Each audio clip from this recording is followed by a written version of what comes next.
into positions of hopelessness and helplessness. The government gives them the drugs, builds bigger prisons, passes a 3-strike law, and then wants us to sing God Bless America. No, no, no. Not God Bless America. God damn America. That's in the Bible for killing innocent people. God damn America for treating us citizens as less than human. God damn America. Now, more than ever, the people of Kiev need to laugh. They need to hear about how baristas are shitty, entitled hipsters, and they go, Hey, someone put a pronoun in my latte. Yeah. Baristas. That's a breakaway republic in Eastern Ukraine. Sure, why not? But they need to hear about how kids can be shitty, and they need to see a man with orange hair touch a wall with his free arm that's not on the microphone backwards in a really specific way. Folks, for some reason, Louis C.K. was going to perform in Kiev the week World War III started. It's very funny. He could have been nuked. He could have been assassinated and kicked off all sorts of bizarre international things. I think he didn't actually end up making it there, but this is just fucking weird detail about this week that he was like booked. It's also really funny because like, just the whole, like, I'm canceled thing is like, you kind of caught red-handed if you're like, wait a minute, you were working in Ukraine this whole time. What the fuck, dude? In Louis' defense, we all could have been nuked last Thursday. Yeah, but it would have been as funny for us to have been nuked. Well, that's true. A lot of people. Yeah. I would have just been doing normal shit when I became a shadow on a wall. Hello, everyone. Welcome to the emergency World War III Ukraine episode of the show, where we are just going to talk about Book of Boba Fett for 3.5 hours. No, I'm just kidding. We're going to talk about the actual thing that's happening. Hello, everyone. I'm Jake Flores. Anders Lee is here. Anders Lee here. Oh, I sounded exhausted. Alex Patak is here. What's up, y'all? We're here 3 days later. What happened? What happened? Oh my God, what happened? I don't know, man. Let's maybe start off with just where we're all at with this, because me personally, I've been really stressed out because I am a comedian who has a politics podcast, and the craziest shit ever is happening politically. And like, Eastern European geopolitics are not my fucking wheelhouse. I don't know like what the fuck really to say about this. And I'm in a place where I think I'm one of the people who's like, kind of doing the thing, which this is a take in itself, but like, maybe don't talk right now because clearly everything's going to change so much, and like we're just getting a handle on all this shit, and like you're just going to look stupid if you immediately dive into some fucking camp or whatever. And like, but I've been thinking a lot about how mad everyone got at us when we did the fake Iran episode, and they were like, no, like, tell us what you think, but we are comedians and we're not the news, but we are political. And so like, I'm in this gray area where I'm trying to get a handle on everything, but I still am gestating, man. I don't know. Oh, I think I got it. Yeah. It's game over it all out? for imperialism now. To me, it's like, okay, we're a leftist show. The most important thing is to understand. I mean, it's not just because we're a leftist show. The most important thing to understand is like the nature of imperialism and the class dynamics and everything. And, what you don't want to do is do what class blind liberals do, which is like go into these weird tunnels where they very much need to have a take on this, but because they can't see the world for what it is, they're doing this bizarre stuff like putting Ukrainian flags in their like names on Twitter and stuff, and just sort of like a lot of people are like really into Zelensky, because he's like a comedian and stuff. And like, in order to not do that, it seems like the thing to do is to understand that within states there are the ruling class and the working class and stuff, and so like it's stupid to be like vehemently anti everyone in Russia over this because it's just the Russian government that's doing this. Oh yeah, I mean the American public is a bunch of angry pigs who got poked with a stick and are now squealing at the top of their lungs. But well, I don't know, what are you confused about, really? Because it's like a different country invaded a smaller country. I saw a really succinct takeaway from this sent out like halfway through the week, which was the lesson from this is what everybody else learned in 2003, which is that any country with ICBMs or an alliance to a country with ICBMs can invade any country that doesn't have that, because what the fuck is anyone else going to do? They're afraid of exploding. Yeah. One of the jokes on social media that's quickly become hack is how can I make this about me? How can I make this Ukraine thing about me? And I'm actually trying to do the opposite. How can I make this not about me? When I became a comedian, I did not expect to be inserted in geopolitical affairs in such a way. In case you don't know, I am an employee of RT America, which what does that stand for? Well, it's actually now it's like SAT. It doesn't actually stand for anything. It's just letters. Wait, did they change it? Russian Today changed their name? Yeah, it's like SAT. It used to be Standard Aptitude Test. I don't know why they changed that, but they did at some point. Now, what does it stand for SAT. now? Nothing. It's just SAT. Just like what? RT. RT. No, RT stood for something though. It stood for Russia Today. It did, yes, but now it stands for nothing.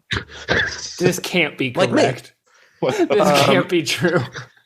You got to stand for something, or you'll fall for anything. That's what that song was about. Have you learned anything from President Volodymyr Zelensky this week about standing for things? You have to stand for things. You sent us that clip of him playing the piano with his dick for 5 minutes. That's right. I don't know if people know this, but he did, as we mentioned, he's a comedian. Very surreal situation. I mean, in general, if you're Ukrainian, but this is like one step beyond Trump, maybe. We almost did an episode about him when he got elected. I remember because that's right. Yeah. His thing, the president of Ukraine, is that he was like a protest candidate, kind of Trump style, that they elected because like everyone was pissed off. And so there was this guy who was playing the president on a TV show as a joke. And then he ran for president and won.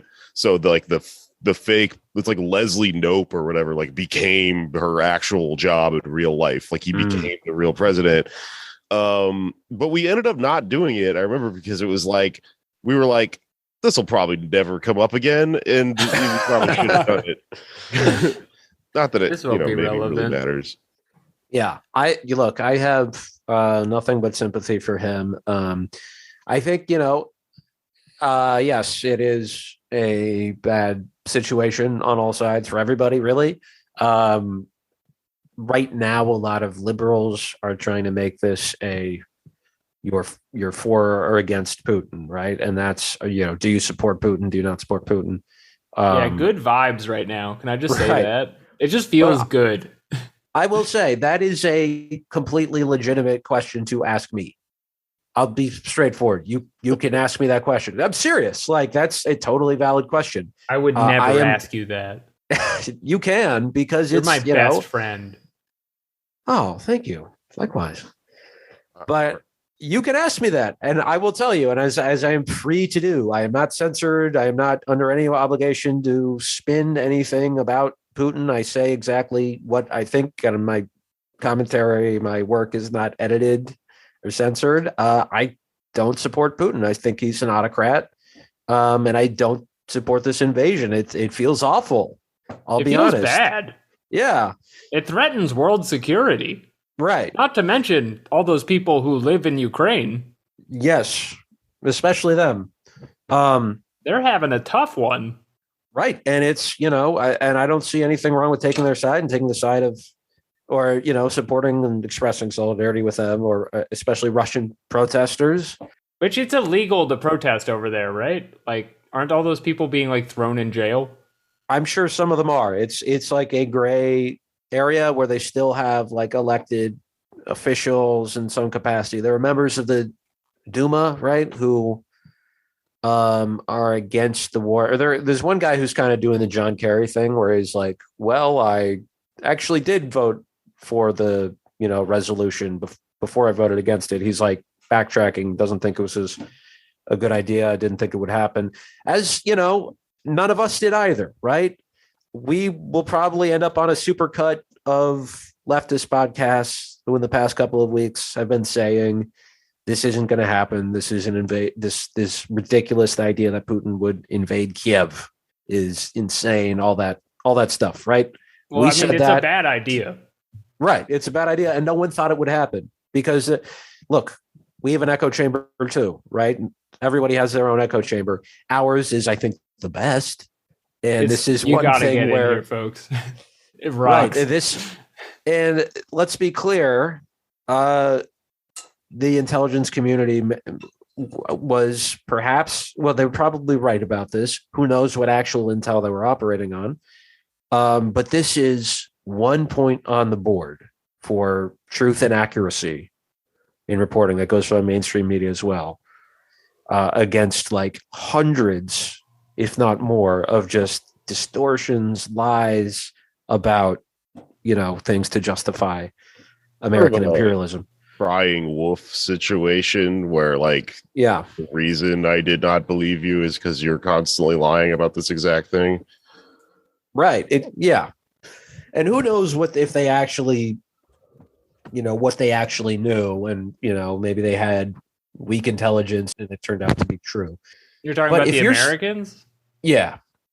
Because they were saying, Putin's going to invade, and we're like, nah. I think the real question is what at the end of why did they do it?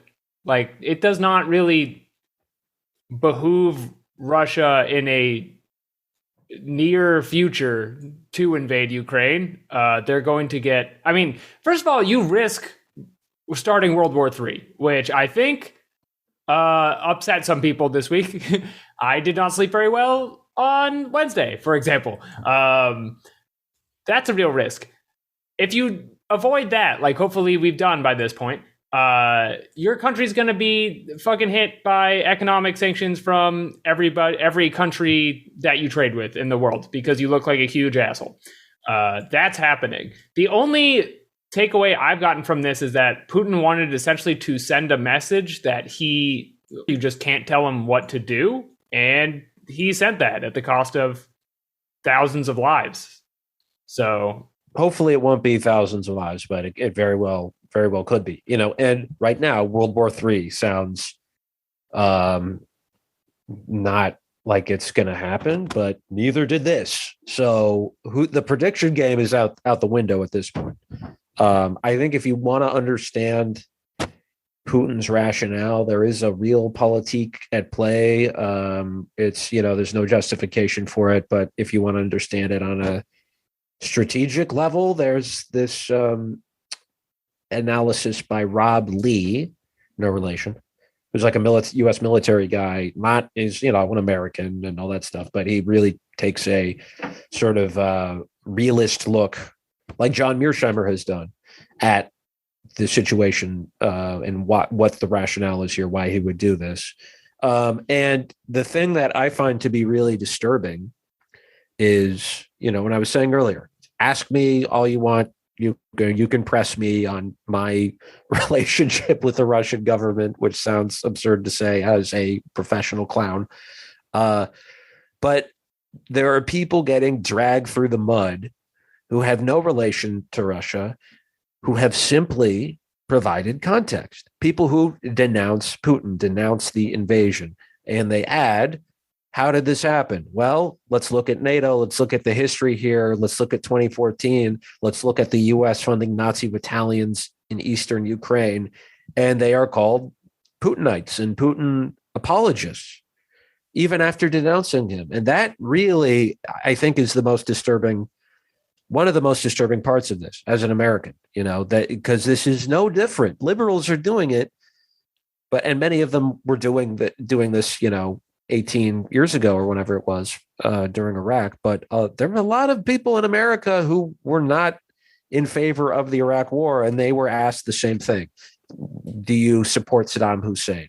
Do you think Saddam Hussein should be overthrown? You're either with him or against him. You're doing whataboutism if you try to provide context, or you're trying to say that U.S. involvement is not going to help anything. There's a lot of like reduction going on Yeah. because this is like a what no class analysis does to a motherfucker situation. I think this is what's kind of been stressing me out so much is seeing the various tunnels that people are allowing themselves to be funneled into because of a lack of understanding and like nuance of this. This is going to turn into massive culture war type shit where it's you like Putin. If you don't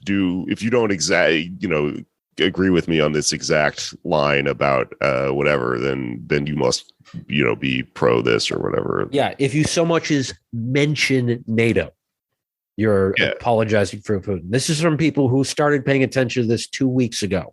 And for 8 years, there's been a civil war in eastern Ukraine where Russian separatists have been killed, and there's been a whole mess that we just don't need to take part in. Our government has no place in doing this, and it has been fun. And this is the other thing, is when you mention the Nazis, right? That the U.S. has been funding the Azov Battalion, right sector. You're called that's Putin propaganda. When, look, Putin is exaggerating, right? I don't think he really cares if there's Nazis in eastern Ukraine. It's funny because he's saying like this is why I'm invading this country is to do denazification or whatever. The thing that's fucked up about that is not that it's not true. It's just that it's not why he's doing it. There's totally Nazis in there. Yes, that we have been funding. And like, if you just point that out, people say, the sort of the checkmate here is that Zelensky is Jewish. And they're like, well, if there's so many Nazis, why would Ukraine have a Jewish president? Game, set, match. Boom, it's over. Who said that they're popular? Are Nazis a problem in the United States? I think so. Not nearly as much of a problem as they are in Ukraine. In neither country are they popular among the general population, right? If they were, we wouldn't need to be sending them weapons and funding them, right? And it's, I don't think the U.S. government is doing that because they're Nazis either, but they are being supported in eastern Ukraine. It doesn't do anybody any favors to paper over that. And it's this rush to, sort of destroy all analysis of the situation that might put things into context, that might suggest that there's not really a U.S. role here, that we maybe helped create this crisis. And it's just a way of justifying imperialism from people who do not give one whit about the sanctions on Afghanistan right now, the bombing of Somalia, the occupation of Palestine, all the crimes that the U.S. government is perpetrating right now. If you bring that up, they will accuse you of whataboutism. And let's be very clear. There's some people who say whataboutism is a total nonsense word. That's just, a Cold War hysteria. And that's all true, but let's take it very literally, right? Because there are people who are doing this who refuse to say that, Putin is wrong in invading Ukraine. There's a small segment of Americans who are doing that. And I guess you could say that's either whataboutism or Putin apologia. But if you're going to extend that to anyone who criticizes American imperialism, then I'm sorry, but you are full of shit. You are a hypocrite, and you don't actually care about people suffering right now. Yeah, domestically, I think what we're tapping into, strong 2003 vibes around here. A weather vane of kind of how people's minds are going right now, and how, people who consider themselves apolitical or in the center are responding to this situation in America. Tim Dillon's tweet he did in the middle of the week about how Russia invading Ukraine should remind all Americans that their enemies are Russians and Chinese and not their neighbors. He's so like smart, it was some dude. big like Have you heard this stoic podcast? point. It's intellectual, dude. It's so smart.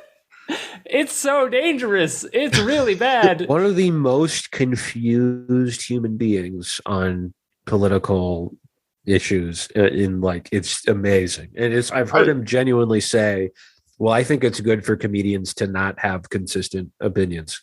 Yeah, he's an You know? idiot. I'm so glad he's getting dragged all over Twitter for that, because especially like left Twitter, because like there's just a while where he was like part of the like the dirtbaggy, like edgy, thing where like we're gonna work with them to do talk to the MAGA people or whatever, and like he's a fucking moron and an asshole, and like he got dragged by Rev Left Radio, which made me very happy. That's really? bad. This sucks. Do not listen to people like this. They're not smart just because they're funny. Right. He sees where his money's coming from these days, and he knows what to say. But I mean, the situation is absurd. It's like one foreign country attacked another foreign country, and your takeaway is that foreigners are your enemy. Chinese, not even like the government, just Chinese taking like in other countries. Friendly fire in this exchange, just blasted through a wall. The point he was trying to make. I was like I am not obsessed with European geopolitics. I'm obsessed with people like Tim Dillon's brain. Okay, and like I think I could see why he like constructed this take and why he thought it would fucking take off, because what he's trying to do ultimately most of the time is performatively like attack and reduce liberals who are a source of anxiety. Everybody kind of hates the fact that these people are running around, doing social justice like incorrectly and stuff like that. So like the idea, they have terrible vibes. They suck, right? And so what he's doing is he's trying to like harness that resentment that exists, from everyone around liberals. And so the point of this fucking statement is your enemy is not the person next door to you that thinks slightly different than you, right? He's trying to paint a picture of a stupid liberal who is like the source of all problems in America, being that they're intolerant of people that live in cul-de-sacs and vote for Trump and stuff like that, and like like Kyle Rittenhouse and yada yada. If you listen to what he talks about, he's always apologizing for like he's always trying to point out liberals are closed-minded because, and leftists, but I think he's one of those people that lumps them all together or whatever.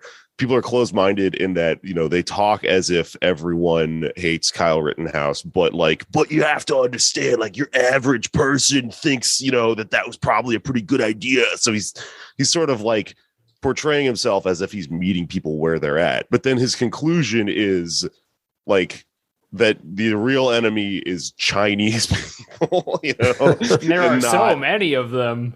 Your real enemy is the ruling class of all societies. That you were pretty close, but unfortunately you have to read and stuff to actually unfortunately get to that point. way off in a way that threatens the future of the human race. Yeah, I mean, it doesn't surprise me like Tim said something stupid, but the scary part of it is, sure, our friends dragged him. He still got like 10,000 retweets and 50,000 likes. Like, this is a popular sentiment popping out not just among reactionaries, but also among liberals. We talked on our bonus last week about how Americans are looking for a new enemy, and this seems like a very convenient way to find one. And it's popping off in all kinds of stupid ways, like bartenders pouring their vodka on the ground and taking videos of it. We're doing freedom fries with vodka because vodka is the Russian, thing that we can all identify as like a commodity or whatever.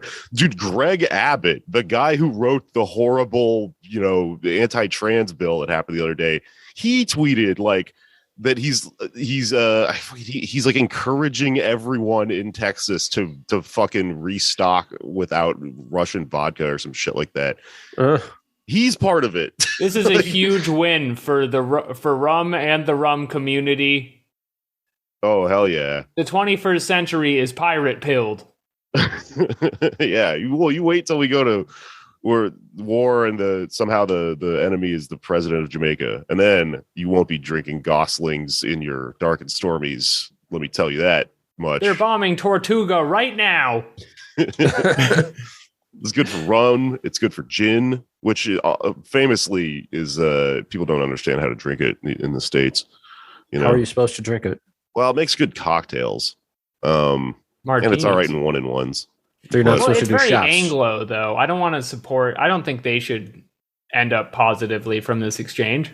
Yeah, it's British. It's like a British spirit. It's fucking British sailors and shit would Those drink it so they wouldn't bastards. get scurvy. Leave them out. I remember of it. I had when I was a young man, I just turned 21 and I had a date and we were, drinking and we were like, you get this round, I'll get this round, blah, blah. And then I was like, we're, drinking beers or mixed drinks or whatever. And then I was like, let's do shots of vodka. And then it completely ruined the date. She had to go home. Now you work for Russian television. It's a pipeline.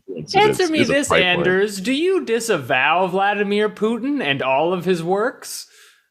Are you What building about? Are you building a pipeline to send Taka vodka to Russians from the States?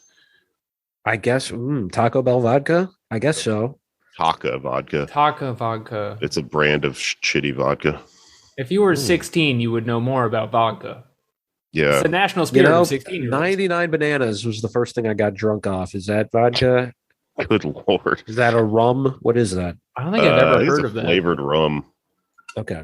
I like rum. I think that's my favorite spirit currently. Is this a rum podcast I'm now realizing? We gotta get Are off we all rum. rum pilled in here?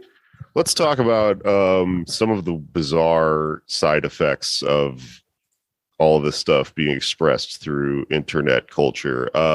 Yes. The Simpsons tweeted like a photo, like a drawing of them with the Ukrainian flags because it's blue and yellow. So it's like Marge holding it and it looks like her hair. Right. Yeah, what was that supposed to mean? Was that supposed to signify that she like put the flag stick in her hair or it just was naturally growing out of her hair? Her hair Like, was the flag. I think the artist concept was like, isn't their flag like Marge? I think that's kind of what they were going for. I mean- don't know what it was supposed to mean. see, I Solidarity thought with it was Marge. I thought it was actually very impressive impressionist work there because the looks on their faces are all totally just blank. They have no idea what's going on. And Well, they they're don't just know what like, to say. Yeah, It they're was just pointing like, a gun at them. yeah, exactly. It's really weird. Like it changes the meaning of whatever the fuck is supposed to be happening. But that's also just because they are like they can't mean anything at this point because they've been dragged on way too long into their existence. So all the jokes about them are just nonsense. They're always Homer in the has like Disney 3 ads. different decades he was born in at this point. Yeah. Right. The canon keeps recycling. A nightmare. Here's It's a another- mess. Here's another weird thing. That Louis C.K. show was supposed to happen, but also Sean Penn is over there like filming a documentary, which is he must just had some weird CIA handler drop him off over there like, before all this happened. But it's a guy. My take on it is are they just sending all the canceled people over there like a Suicide Squad type situation, where they're like, we got to call in Cosby to bring down the ghost of Kiev or whatever. Well, Russia is woke, and so they're hoping that by supplying kind of like a kryptonite of canceled actors and comedians, they can repel them away from the pristine and traditional Ukrainian women and people. Wait, Russia is bringing in the Oh, right. comedians, or the Ukraine is? I think American intelligences are deploying our most canceled men and women to Ukraine to repel Russia culturally. Okay, I Because gotcha. I've seen a lot of footage of Russian soldiers this week, and they're crying in a lot of them, and they're being told off by babushkas or whatever the Ukrainian equivalent of that is. And they don't want to be there, and they're upset. Okay, that makes sense. Oh, right. There's all these fucking videos of like, this is totally like culture porn for liberals. Is like the epic clapback videos where a babushka, like, snaps her fingers at a Russian soldier or whatever. There was that old Ukrainian woman that has been handing out sunflower seeds to Russian soldiers and saying, put them in your pockets so that when you die, sunflowers, which are the flower of Ukraine, officially grow out of the ground. And everyone's like sharing it with like little, the finger pointing down Sunflower. emoji that's like this 100%. Yeah. And the soldiers are folding in all of the videos because I think this is worth saying. This is a very unpopular war in Russia. Not too many Russians are stoked to be invading Ukraine. I'm sure a bunch of psychos are, and they're probably in the military, but like statistically, you're going to get a lot of videos of old people making them cry. Yeah. They're also, we should talk about the thing, right? They're on Tinder. It's pretty funny. Yeah. The New York Post put up a very informative article about this, and I wanted to make sure that we cover it. Russian soldiers being deployed in Ukraine and then going on Ukrainian Tinder to get that sweet Eucrissy. Eucrissy? Eucrissy. But anyway, the article starts with Eucharist. From Russia with Lost, which I thought was pretty good, New York Post. Oh, then they're at it again. And then they're getting catfished by the Ukrainian women in kind of like a counterintelligence op situation where it's like, you get no Eucrissy. You're a son of a bitch. I feel like men on a dating app has already got to be kind of a threatening presence. But then if you just saw like members of an opposing army showing up, just holding fish and stuff and being like, I'm 6'1" if that matters and stuff, it's got to be really bizarre and scary. Here's me at your burnt out school. There's like 10 of them and you're like, which one is it? Why would you take a group photo? Why are your friends in this? Are you the hot one? I was talking to Anders about this. Like, if you're deployed in an offensive operation in this country, when do you think you're like having a date? Well, that is like a historic phenomenon. Is foreign occupiers end up shacking up with the locals? Yeah, but you see the movie Das Boot? I have not seen Das Boot. It's about a Nazi submarine in World War II. Very intense movie, and one of the sub dudes has had a fling with a French girl who's part of the French resistance. I believe she's part of it.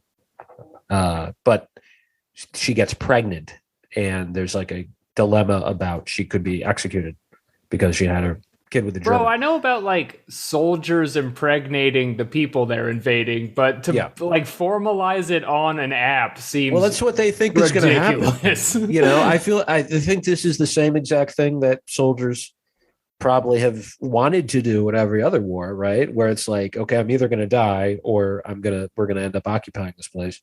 So I die today. Time to open my phone, do the Wordle, and try to fuck a woman in the place that I'm invading. Yeah. I wonder if it's borscht. Nope, too many letters. It's never borscht. You guys do Wordle? I do the Wordle. Yeah, brother. I know I'm going to get sucked into it. Like I got addicted to Words with Friends a bit ago. Yeah. Do you still play Solitaire every day? Oh yeah, I have it open.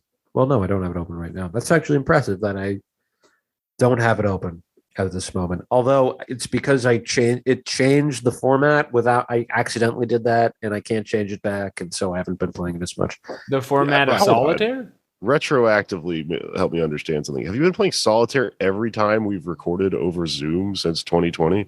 I'd say 70%. You can watch his eyes while we do this. You see him moving the cards around.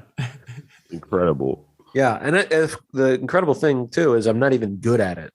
I the version I play, you can reverse and undo your moves, and I still manage to lose. It's incredible. That's why I don't think I'd be good at Wordle. I'm okay at I'm not good at Scrabble. I love playing Scrabble. I'm not good at any of these games, but some of them I like playing. I think Wordle is too intellectual to be playing during a podcast. I'll say it. It uses the wrong part of your brain. Wordle? You need to use your Wordles to make hot takes on the podcast. Yeah, but then you'll say the wrong word accidentally. You know, like you'll accidentally say screw or something when you're trying to say invade. I don't know. And it'll mess up Screw the is context. 5 letters. And that is my main problem with Wordle is I'm thinking of 6-letter words. They're all 6? No, they're 5. They're all 5. They're all 5. Okay. Yeah. I got it right. See, I don't even know. Okay. What do you think? Like, there's a theory that because Wordle was started by like some random programmer who kind of ingeniously programmed this thing that if you're, I guess, into this sort of shit, you would understand. Oh, it's a genius program because it's all run off of like the website or something. So it's like run off of people's phones. It's very little data. Yada yada yada. That was kind of like don't skip the most important part. Wordle was created by Josh Wardle. Wait, really? Yeah. Yeah. Wait, no, hold on. Tinfoil hat time. War? Like WAR? Oh. That's how it's spelled. That's how it's spelled. Here's what I'm getting at. It was purchased then by the New York Times, which, as we all know, they love to manufacture consent for wars. Maybe so people think that when it was purchased by the New York Times, they changed the words that are like the clues to make them like smarter and thus harder and shit. So there's a lot of people that are like pissed off about that. I don't think that's true. I'm not entirely sure, but maybe, they're trying to subconsciously like sell us on this war with what the words are every day. So it's going to be like, justifiable WMDs and stuff. Yeah. Oil, none of this stuff is 5 letters, but you catch my drift. Treasonous Slav. Yeah, right. One day it's your 5-letter word of the day. It just changes to being 10 letters long at some point. Well, this is a really good news podcast, but yes. With all that said, I think it's time to move on to our guest.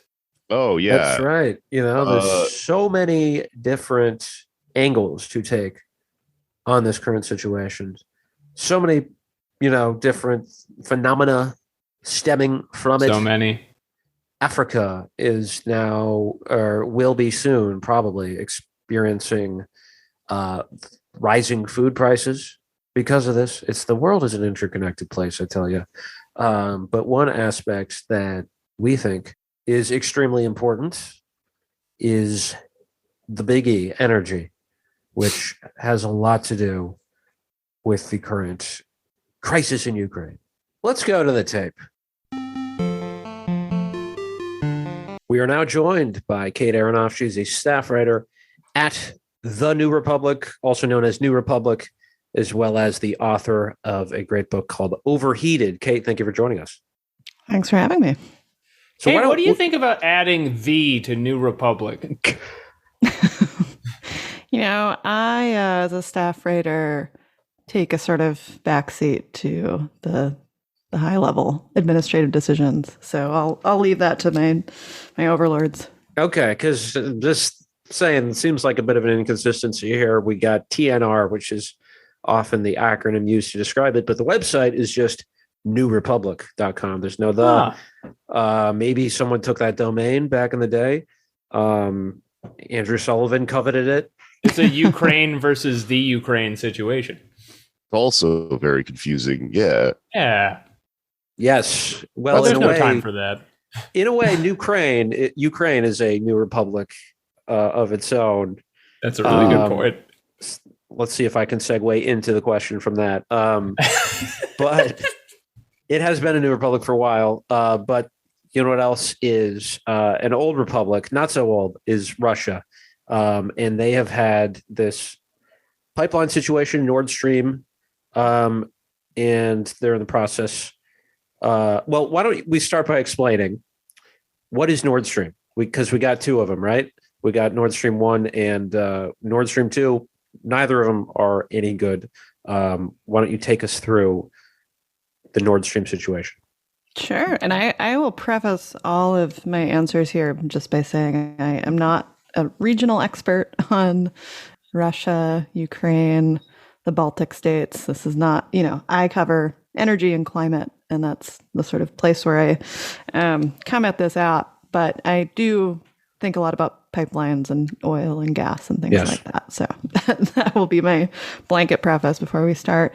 Nord Stream 2 has been a political football between the EU, Russia, and to some extent the United States for a number of years. So just what is it? On a basic level, it's a pipeline that would bring gas to Europe from Russia under the Baltic Sea.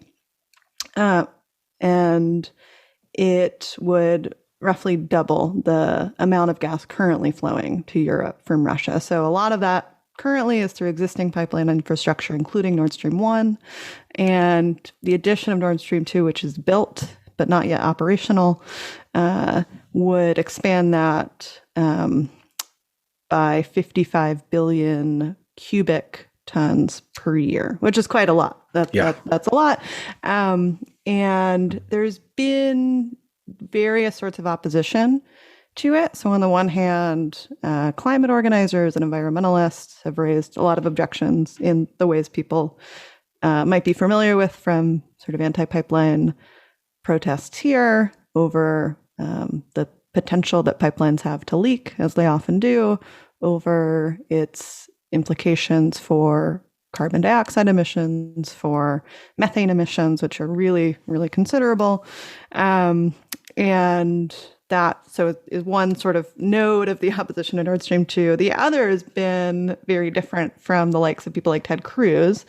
And, until some sort of complications in this over the last several months from, a pretty wide spread of the American political establishment, including the Obama administration, including the Trump administration. And that's because it has been longstanding policy through several administrations to try to, quote unquote, diversify Europe's sources of gas, right? So Russia provides currently about a third of the gas to Europe, more than that to Germany in particular, which has been an important U.S. ally, obviously, for a long time. And there have been long-running State Department programs, long-running programs through U.S. embassies, USAID, a number of, sort of state apparatuses that are generally pretty quiet, but to encourage, specifically since the shale boom took off around the sort of aftermath of the Great Recession, to encourage Europeans to take up more American LNG. The Global Shale Gas Initiative. And sorry, what does LNG stand for? Liquefied natural gas. Gotcha. Okay. Which is in some ways kind of a byproduct of oil extraction. And once the United States started digging a lot of oil after this very old technology called shale drilling, fracking, as people might know it, became viable for a host of reasons. Maybe we want to talk about, maybe we don't. They're quite complicated. But that became viable because oil prices were high, because debt was very cheap. It's a very capital intensive process. America was suddenly producing a lot of gas and a lot of oil after the Great Recession. And there was a very keen interest by the State Department to sell that oil and gas to many places, but especially to Europe, to diversify European energy to natural gas. So circling back to Nord Stream 2, just briefly, Nord Stream 2 has been opposed by a lot of political leaders in the United States because they, saw this as sort of a geopolitical danger, but also there was this sort of long-running effort to create markets, essentially, for U.S. LNG. Right. And so this is the production that America has been doing in this area. That's what Obama was bragging about a few years ago. I think the first year into his ex-presidency, he was like, that was me, people, about the production. To a room full of oil executives. Right. In Houston. In Houston. Wow. Jake's hometown. Coincidence. But I guess I was fracked from the earth. That's how it worked. Houston Texan right here. But what should have Obama been doing instead? What could he have been bragging about in theory instead of more natural gas that's destroying the planet? It's a good question. I mean, thank you. The approach of the Obama administration, which I will say has changed in some ways under the Biden administration, but I would say by and large is the same, was all of the above, right? And so we can, on the one hand, encourage the development of renewable energy, of clean technology, and on the other hand, we can encourage the development of natural gas, because for a long time, including up into the present, quote unquote natural gas, which, you can call methane gas, or just gas, which is how I tend to like to write about it, has been thought of as a clean fuel, as a bridge fuel, as a sort of thing that can transition specifically, economies from coal and then to gas and then eventually to renewables. The problem with that, and why, I think this line from the Obama administration was so dangerous and, easy to see, even when there was more plausible deniability that gas could be a bridge fuel, is that if you bring online this infrastructure, which is burning fuel, which is not carbon neutral, right? Gas emits about half of the carbon of burning coal, and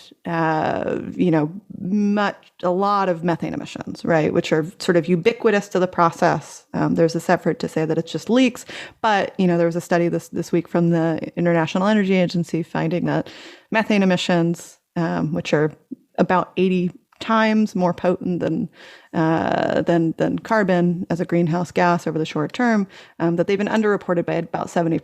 So this is a huge carbon problem, a huge greenhouse gas problem, and a climate disaster. And if you build out that infrastructure, which is essentially the thrust of state policy to encourage gas rollouts domestically and abroad, you are locking in those emissions for decades to come. Because if you build an LNG terminal, these sort of regasification terminals, which are needed to basically turn what is liquefied natural gas back into gas, so it can be used in various heating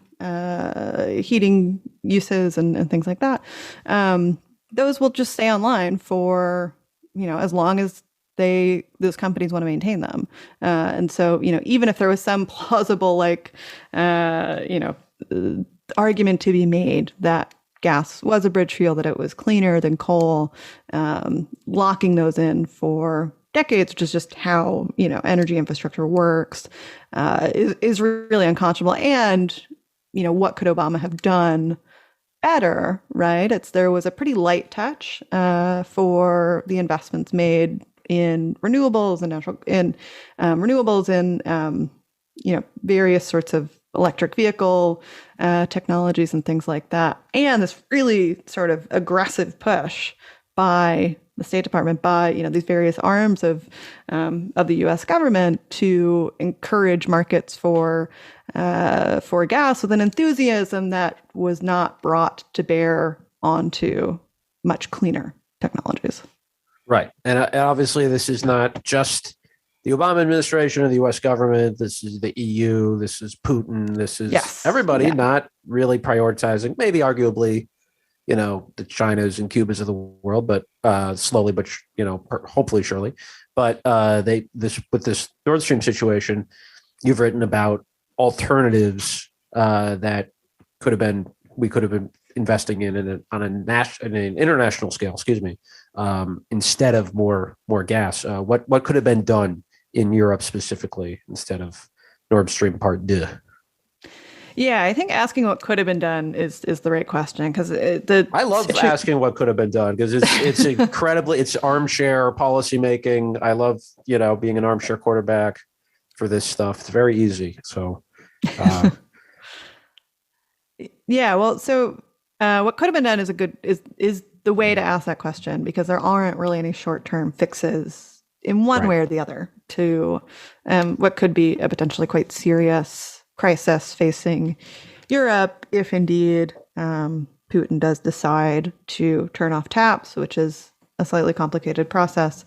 But what could have been done, 10, 15 years ago, the European Union, which, is not an innocent party in this conversation, could have invested in a concerted decarbonization effort, and not the strategy that they chose, very similarly to the US, which was, this coal to gas switch, which was the entire sort of purpose of the European emissions trading scheme, which, started in the 2010s. I'm forgetting the exact date that the ETS got up and running.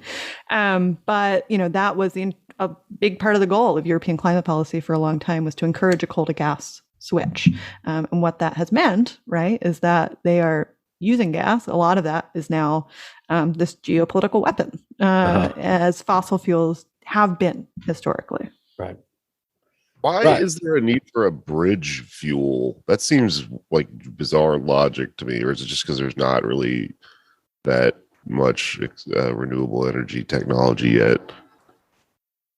What you will hear on the bridge fuel line is that renewable power is intermittent, right? So if the sun is not shining, if wind is not blowing, that you will need something to sort of fill those gaps in between. Firm power is what kind of energy wonks. We'll call it natural gas, methane gas has been posed as sort of a way to do that, right? That is the thing that can be stored ostensibly more stably than other things. It's easier to access in some ways than geothermal, which is one way that could be used. Those resources haven't been really developed in a big way in many places. But there's this idea that you need this sort of stable fuel. But as we're seeing right now, there's very little that is stable about fossil fuel markets, right? There's very little that is not subject to volatility, to geopolitical tension. So the big thing to me this week is that Russia invaded Ukraine. A big deal. It's very close to his home. As we've addressed before, I am an empath, but I guess what a lot of people may be having trouble wrapping their minds around is how is this related to the energy industry, and what kind of developments can we expect to see going forward from American gas companies and just from Europe's energy infrastructure in general right now? Yeah, and I mean, energy is wound into almost every part of this crisis. Maybe not every part, but it is hard, I think, to talk about this situation without talking about the energy landscape in some way. On the one hand is what I mentioned a little earlier, which is that there's this big threat, right, that Putin could cut off gas to Europe, which would be could be a crisis in a really serious way, depending on how long that lasts, depending on how cold the next weeks and months are. It's not clear that that's going to happen, but it wasn't clear to many people that he would launch a full-scale invasion of Ukraine either. So anything right now is on the table, and that is the main reason why we're hearing so much about oil and gas now. I mean, something I've been tracking, which is a little closer to my sort of beat than the politics of Russia and Ukraine, is how American companies have been responding to this, because there has, as I mentioned, been this longstanding push to open up markets in Europe for American LNG, in particular, American gas.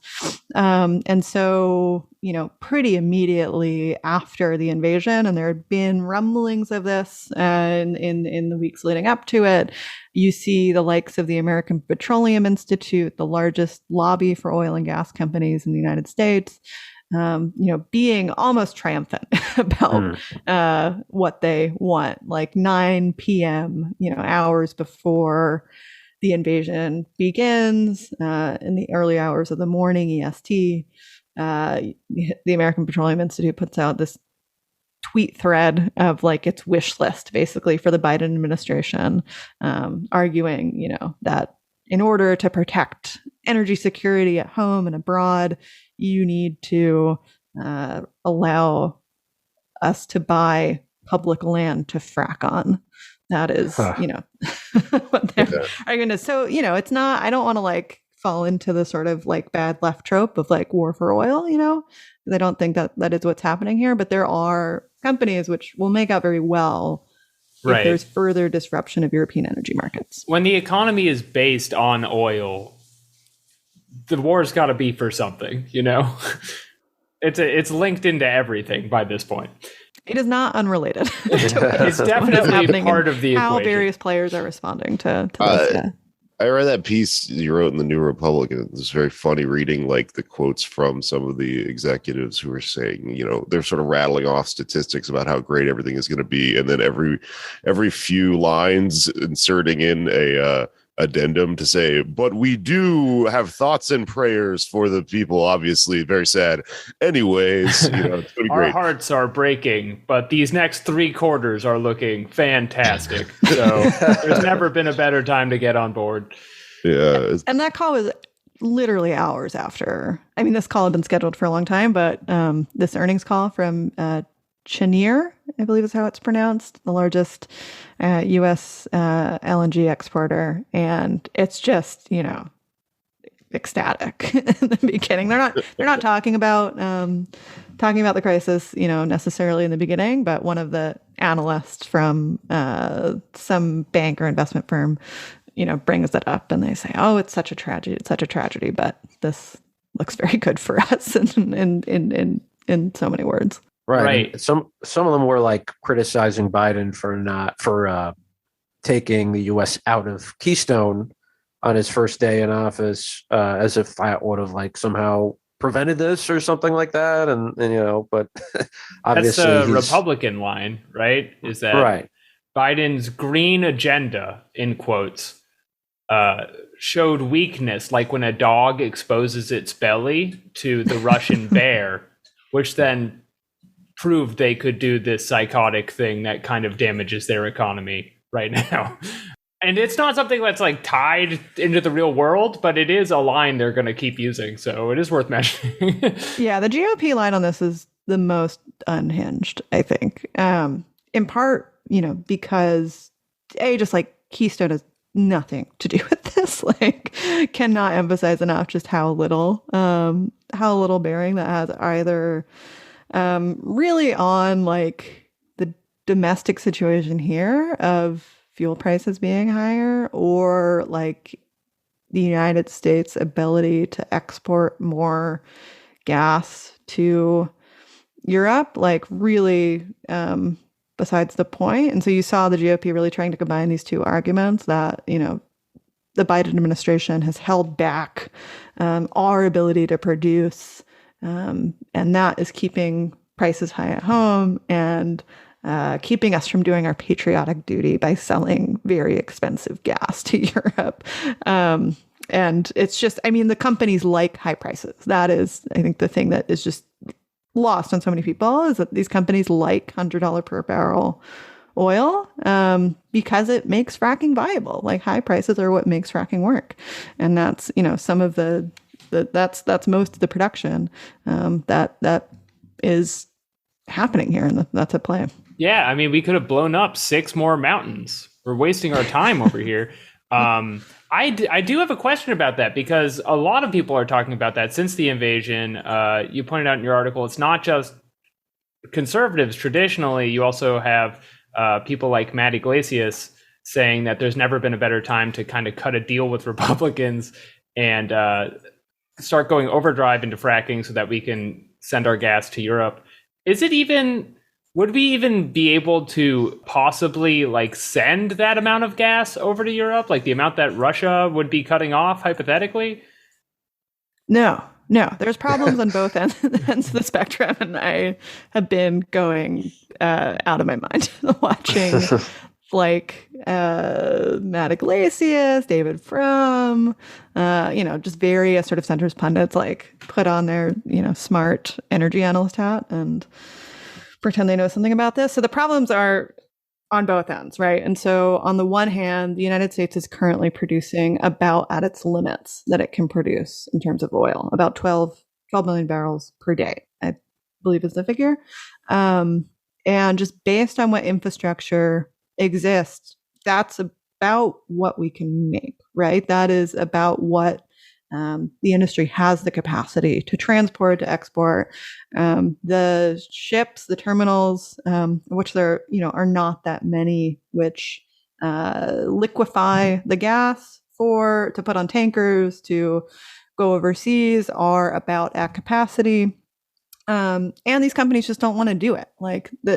We don't need to get into the reasons why, but frackers in particular spent the last decade or so burning through cash, burning through investor money, and now, in part, because the price crash during COVID, which was a disaster for them, they are, not drilling as much as they were, and are pretty resolute about keeping that the case. So they don't want to do it, and there just aren't very many tools for the White House or anyone else to really compel them to do that. Like we just, we don't have a national oil company. We don't have control over our resources in that way. It is this sort of anarchic free.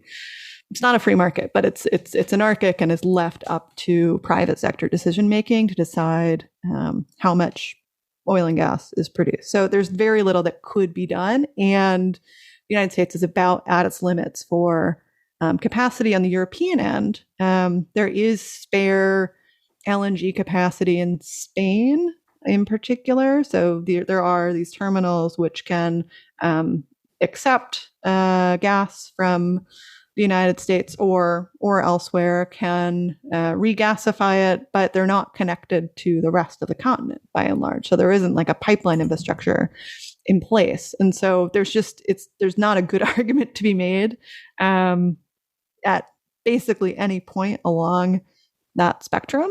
And it's just sort of jaw-dropping how dumb the argument that like we just have to drill baby drill to like do our noblesse oblige. You don't think we have enough Apaches to airdrop the amount of oil over there, like a flock, like how birds move south in the winter? Oh, there was a op-ed in the Wall Street Journal. I think it was like Ken Griffin. It's like an op or an op-ed? Op-ed. Hard to tell.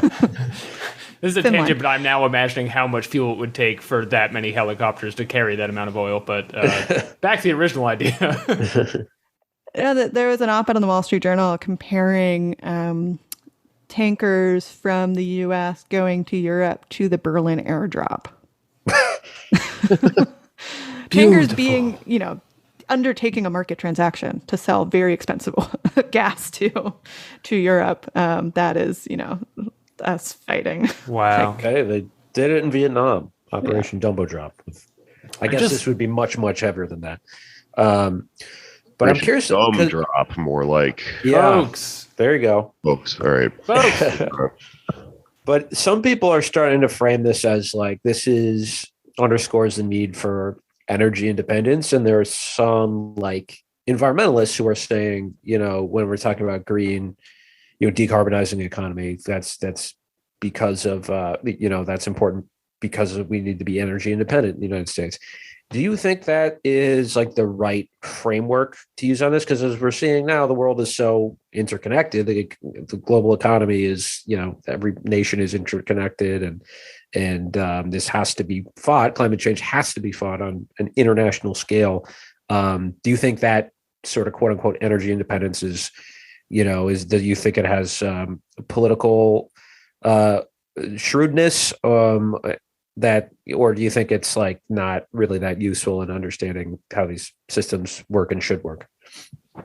I think by and large, that's the right approach. Like what needs to happen is for Europe, and particularly for wealthy nations which have the capacity to make a rapid transition away from fossil fuels, to do so. And climate is obviously a very big part of the reasons to do that, to leave space in the carbon budget, the sort of amount of greenhouse gases that can be emitted, to leave space for, countries which can't do that as quickly for, many, many reasons, including long histories of imperialism and colonialism. So that's a big reason. But the other, as we're seeing right now, is because, fossil fuels bring with them just this whole mess of like geopolitical nonsense and have for as long as they've existed. And decarbonizing is a good way to get out of those, specific sets of geopolitical contexts. I think where sometimes this case can get overstated is pretending that, this economy that runs on solar and wind primarily other sources of zero carbon power, will not have geopolitical tensions or will not have, things sort of bound up in it. Yeah.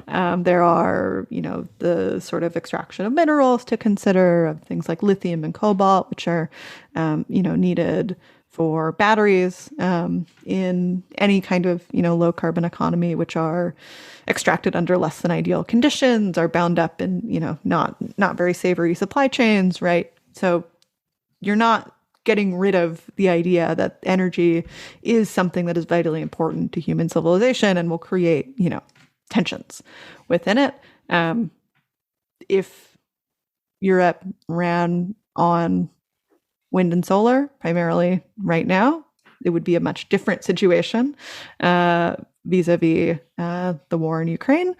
But it's not to say that a world with, a zero carbon world is not one that does not have energy politics that might be quite intense. But on the whole, right, I think that is the move. It's not to sort of authorize, a big fleet of new LNG terminals, of new fossil fuel infrastructure and pipelines, which won't come online in any sort of time to deal with the crisis at hand. But if you're looking at these long sort of time horizons in any case, on the one hand for fossil fuel infrastructure, on the other hand for decarbonization, you should obviously pursue decarbonization because it is where we need to go from a climate perspective, and does alleviate some of these, very particular conflicts that are ubiquitous to a fossil fuel economy. Right. It seems what we're kind of gesturing towards here is an underlying problem here is capitalism, and yes. That makes me think about the mixed feelings I certainly felt, and I'm sure a lot of people of our persuasion felt during the Super Bowl. Not only for the Bengals loss, but for all those ads for electric cars. Like what was your thought on that? The fact that we're, finally seeing these things that, I think we need. I don't know how you feel about cars in general. But, AJ and Meadow Soprano can hug right 20 years later in their electric large van. Yeah. It felt suspicious, right? Like I was like, what's the grift here? When's the other shoe going to drop? There's apes in the car. That's where they are. Yeah, I felt very mixed about it. I mean, I don't there's so many moving pieces to it. I mean, one is all these cars are so big. These electric, Ford tanks that are being sold as some zero carbon, savior for the climate is absurd. I mean, I don't know. The argument you will hear is oh, well, men need big cars, so we have That's true. to sell the big cars. It's as far as that goes. And I don't know. I don't drive. I live in Brooklyn, right? I'm not the target demographic for this stuff. I can understand that, but I don't think, the solution to decarbonizing the transportation sector will be to give everyone a $10,000 tax credit to buy an electric Hummer to drive around Brooklyn. Right. And plus, this is a very small percentage, right, of the overall automobile market that's electric or going to soon be electric. Do you know what it is? It's it's growing. I mean, it is there is a big shift within the automakers. I mean, in large part because a lot of them sell to European markets, and that's where they have to respond to that regulatory environment. So it is growing, but I think, to get back to the problem being capitalism, it's well, under what conditions are these cars being produced? What do the supply chains look like that are, feeding the minerals that go into the batteries that power them? I don't think we're really solving very much by just, tackling this very sort of tiny portion of consumer automobiles and not paying attention to labor practices and supply chains and things like that. Right. Maybe if this happened 25 years ago, which it was going to, right? But then they as the as the title of the movie goes. They killed the electric car back in the 90s. Anders, let me know if you have any more questions you wanted to hop in with, but I was hoping we could close on a 2000 IQ brain exercise here. Oh, no. No, go ahead. Let's do Yeah. Let's do it. Get out your pens and pencils. Okay, so invasion of Ukraine, U.S. oil market jumps up. It looks like there is a push from the private sector, who is largely straight up in control of things, for increased shale production, more fracking. The wheel has said more fracking, we're doing more fracking. But I was thinking about it. If there are two existential crises that affect every human being on the planet, one being climate change affecting the environment in a way that makes the planet no longer livable, and the other one being nuclear war all at once making the environment no longer livable. If conditions deteriorating increases reliance on fossil fuels, how do we move forward into renewables from here? Like, if every time something bad happens, we go one step backwards, what is the way instead to move out to the side and start actually planning together for this? That's a very hard question. You can use some tools here if you need to borrow like a imaginary UN council that forms, or aliens or anything like that. Go ahead, but I wanted to hear from some great minds today. Yeah, I mean, I think that's the big question, and almost immediately, like, you saw just headlines saying climate takes a step back, and it's just become much less of a focus than it was even a couple months ago when the climate talks happened in November, and you had European leaders and US leaders sort of coming out and saying how committed they were to net zero and things like that. I mean, there's never really a good time to like, well, I mean, I was going to say there's never a good time to undertake this like massive civilizational project. I don't think it gets easier, but I think what I hope this moment can make way for is a recognition that the way our economy functions is destructive for a whole host of reasons, greenhouse gas emissions being one of them, war being another, and that one way to mitigate both of those things is to make a rapid transition. But I don't think that, I would not trust the wisdom of the European Commission or the United States government to arrive at that conclusion on their own, certainly. And I just think it's very, it's very hard to undertake this sort of project without state power. I mean, without a left government or something on that order being at least influential in some of these conversations. And so I think the path looks very hard now, in the sort of realm of governments which are in play in the European context, in the sort of like NATO conversation. I think some more sort of creative thinking is happening in Latin America on some of these questions around resource extraction. Some, sort of left governments getting into power there, which is very exciting. But I think absent like a lot of pressure from below, and including hopefully working its way into democratic majorities in a number of places. It's very hard to see how situations like the one we're in now don't result in a lot of backsliding on progress that has been made so far. It's a very depressing answer. About as hopeful as anything else this week sounded.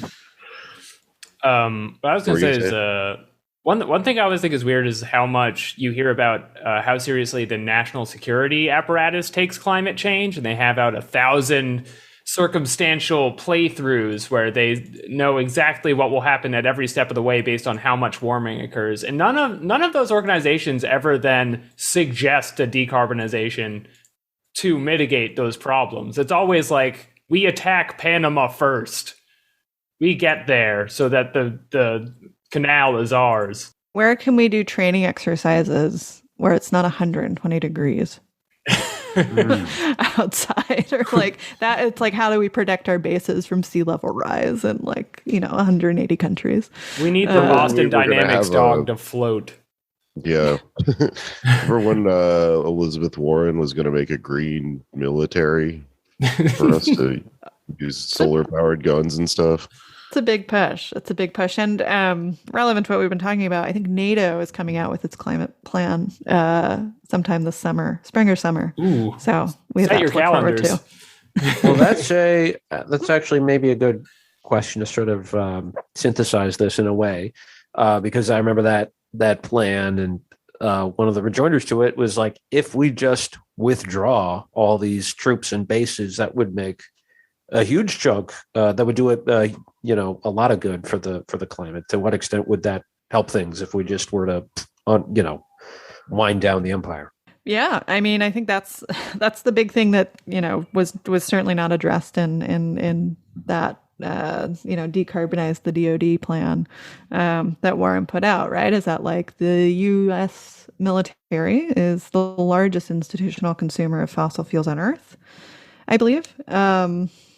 So just on a pure, how much coal, oil, and gas is the Pentagon consuming, that alone is a massive problem, let alone, all of the state resources that are currently and have historically been directed toward, allowing fossil fuels to flow freely around the world, is just enormous. And you don't solve that problem by slapping some solar panels on a Predator drone. It's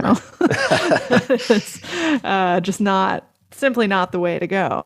And yeah, I mean, I think it speaks to, and maybe this is like a meta point to help close out on, is I think the problem there is somewhat similar to the problem with this sort of electric car obsession, which is just sort of greening the stuff that we have now. There's this sort of fantasy that you can keep everything else in place as it exists now: the military empire, consumer culture, urban sprawl, all of this sort of suburban sprawl. Everything that the United States does is essentially good. We just need to swap out coal-fired power plants for some wind turbines. And there's no reason to believe that is true. There needs to be a much, much deeper transformation to even start sort of getting at the emissions problem. That was kind of the thing about the electric car commercials. This is the end result of all this stuff, and you're just switching that. So not really getting to the root of the problem. Yeah. I mean, lipstick on a pig, basically. Right. It's Totally. Wonderful electric escalates. Well, Kate, thank you so much for coming on. Where can our readers find you? And by readers, I mean listeners, as this does not come out in any written form. Well, that's good. For better and for worse, you can find me on Twitter, just my name, at Kate Aronoff. And I write pretty regularly for The New Republic, a couple times a week, tnr.com. And you can pick up my book, Overheated: How Capitalism Broke the Planet and How We Fight Back, at your favorite independent book retailer. All right. Well, thank you for joining us. Yeah, thanks so much for having me. What a show. Well, time for our plugs. Jake, what do you got going on? Yeah, come see me on tour with Eve 6 and We Are the Union and Field Medic for a couple of shows. The dates are on my website and on Eve 6's website and all over Twitter and all that bullshit. My other show is Why You Mad, and my handle is at Feral Jokes on everything. And I think that's all I've got going on. At Anders Lee here on Twitter. There's the one Instagram, and come check out the Eco Socialist thing, which has a date and a time that I believe Alex knows. How me on the dare spot. you throw The to me like eco-socialist that? The eco-socialist as in- thing with a date and a time that Alex knows. Setting you up. I'm teeing you up. Yes. Okay. There is a big New York City eco-socialist Zoom meeting next Thursday at. I haven't received any emails about this. Jake, do you know the time? You want to No, just I do this don't. again? It'll be all right. Whole thing. I'll cut it out. All right. Okay, yeah, we'll put the details of that in the description. If you live in New York, check that out. It's going to be it's a big meeting, and we're featured in it. We're going to come say hello. And if you like stand-up comedy and you live in New York City, you can come to the next paid protest, March 18th, with the one and only celebrity comedian Anders Lee performing live. The hockey player? No, the famous podcast Russian agent, Anders Lee. Ah, okay, cool. That's right. I'll Come be there protest for him. one. I forgot Meat Space is back on March 15th at the Gutter, NYC. Yeah, Jake and I are running My competing shows now almost. You can go to both. They don't have to compete. You should go to both. You can't run out of They're laughs. on different days. You can at my show. Oh, That's how good it is. mine is set to unlimited laughs. If that affects your decision, so be it. Mine, you only pay in Laugh Coin, which is a finite resource. If you want to follow me on Twitter, I will put any exciting updates about my thoughts and life and experiments there on at Patak Test Kitchen, your number one stop for exciting new flavors. And that's going to be it for us this week. Hope next week is less bad than last one. Holy shit. All right. Damn. Bye-bye. It's finished. It's finished.